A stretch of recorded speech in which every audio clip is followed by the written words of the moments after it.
10장 하나님의 무지개 약속. 두둥실 노아와 그의 가족이 탄 방주가 물 위를 떠다니고 있었습니다. 아버지, 이제 비가 그친 지도 오래되었는데 오늘은 창문을 열어도 되겠죠? 그래, 그러자꾸나. 햇빛을 본 지도 오래된 것 같구나. 오늘은 꼭 햇빛을 보고 싶구나. 샘과 함과 야벳은 신이 나서 방주의 꼭대기층으로 올라갔습니다. 그리고 옆으로 난 나무창을 힘껏 밀어 젖혔습니다. 삐그덕 소리와 함께 나무로 만든 창이 열렸습니다. 동시에 밝은 햇살이 샘과 함과 야벳의 얼굴에 비쳤습니다. 이게 얼마 만에 보는 햇살인지 모르겠구나. 정말 아름답구나. 밑에서 노아와 다른 식구들이 웃는 얼굴로 햇살이 비추는 창을 바라보았습니다. 동물들도 오랜만에 보는 햇빛이 좋아서인지 저마다 큰 소리를 내며 울부짖었습니다. 노아의 방주는 마치 커다란 동물원 같았습니다. 여기저기에서 동물들이 울부짖고 귀여운 다람쥐와 토끼와 고양이는 이리저리 뛰어다니기 바빴습니다. 새들은 천장을 날아다니며 노래했습니다. 오늘은 하나님께 감사의 예배를 드리면 좋겠구나. 폭풍우 가운데서도 우리 가족과 방주를 지켜주신 하나님의 은혜가 얼마나 큰지 모르겠구나. 노아의 가족은 둥그렇게 둘러앉아 하나님께 감사의 예배를 드렸습니다. 노아의 가족이 예배를 드릴 때에는 동물들도 신기하게 조용해졌습니다. 모두 함께 예배에 참여하는 것 같았습니다. 그렇게 며칠이 지났습니다. 노아는 열린 창으로 까마귀를 슉 날려 보냈습니다. 푸드덕 푸드덕. 까마귀는 오랜만에 푸른 하늘을 헐헐 날았습니다. 노아와 그의 가족은 까마귀가 언제 돌아올지 기다렸습니다. 한참이 지나고 까마귀가 다시 돌아왔습니다. 아직은 물이 마르지 않은 것 같구나. 조금 더 기다려야겠구나. 며칠 후 노아는 비둘기를 날려보냈습니다. 그러나 이번에도 비둘기는 한참을 날다 다시 돌아왔습니다. 7일 후 노아는 다시 비둘기를 날려보냈습니다. 그런데 이번에는 비둘기가 금방 돌아오지 않았습니다. 무슨 일이 일어난 걸까요? 저녁이 되자 비둘기가 돌아왔습니다. 그런데 그 입에 감람나무 잎사귀를 물고 있었습니다. 이제 땅이 드러난 것 같습니다. 노아의 가족은 조금만 더 기다리면 밖으로 나갈 수 있다는 희망에 기뻐했습니다. 또 7일을 기다려 노아는 비둘기를 날려보냈습니다. 그런데 이번에는 하루가 지나도 비둘기가 돌아오지 않았습니다. 이제는 정말로 물이 다 마른 것 같았습니다. 다음 날이 되자 큰 방주의 문이 열렸습니다. 그리고 찬란한 햇살이 방주 안을 환하게 비췄습니다. 그때 하늘로부터 하나님의 음성이 들렸습니다. 노아야, 이제 방주에서 나와도 괜찮단다.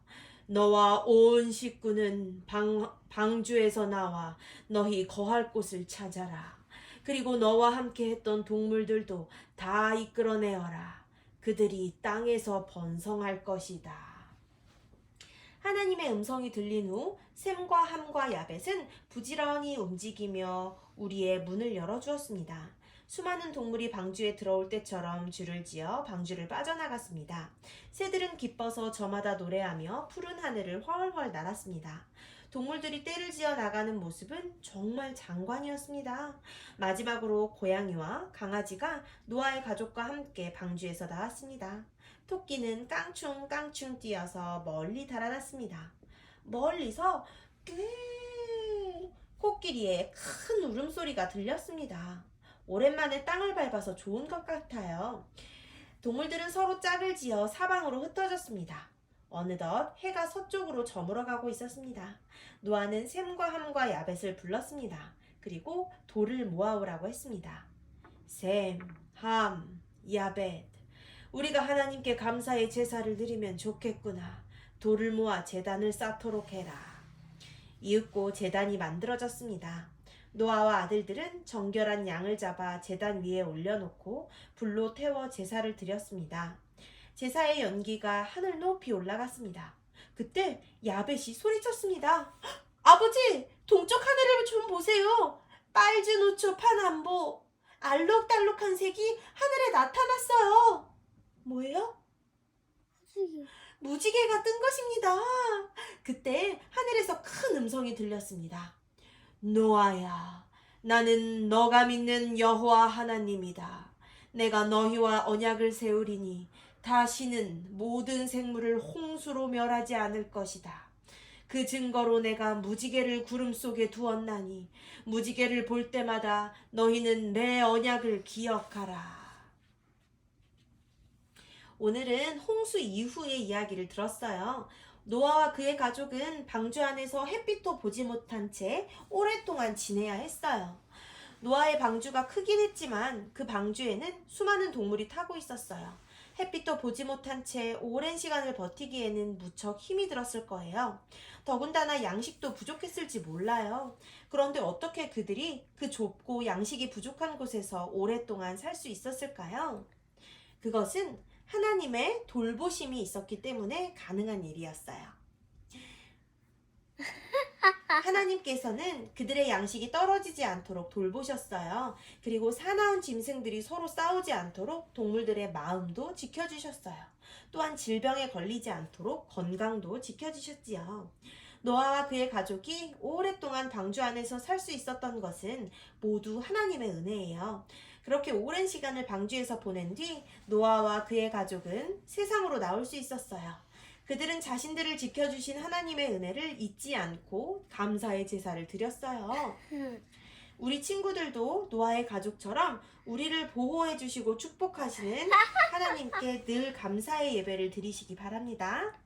노아와 그의 가족들이 제사를 드릴 때에 하늘에 무지개가 떠올랐어요. 그리고 하나님의 음성이 들려왔어요. 하나님은 노아와 그의 가족에게 무지개를 약속하셨어요. 무지개 약속에는 세상을 다시는 물로 멸망시키지 않을 것과 더불어 하나님께서 노아의 가족과 동물들에게 축복해 주신다는 내용이 들어있어요. 봄이도 무지개를 본 적이 있지요? 없어요? 실제로 없어요? 나중에 한번 보자. 우리도 무지개를 볼 때마다 노아의 가족과 동물들을 홍수 가운데서 보호해 주신 하나님을 기억하길 바랍니다. 그리고 노아의 가족을 축복해 주신 하나님께서 오늘 보미의 가족도 축복해 주신다는 사실을 잊지 마세요. 하나님은 언제나 우리를 돌보시고 축복해 주시는 분이랍니다.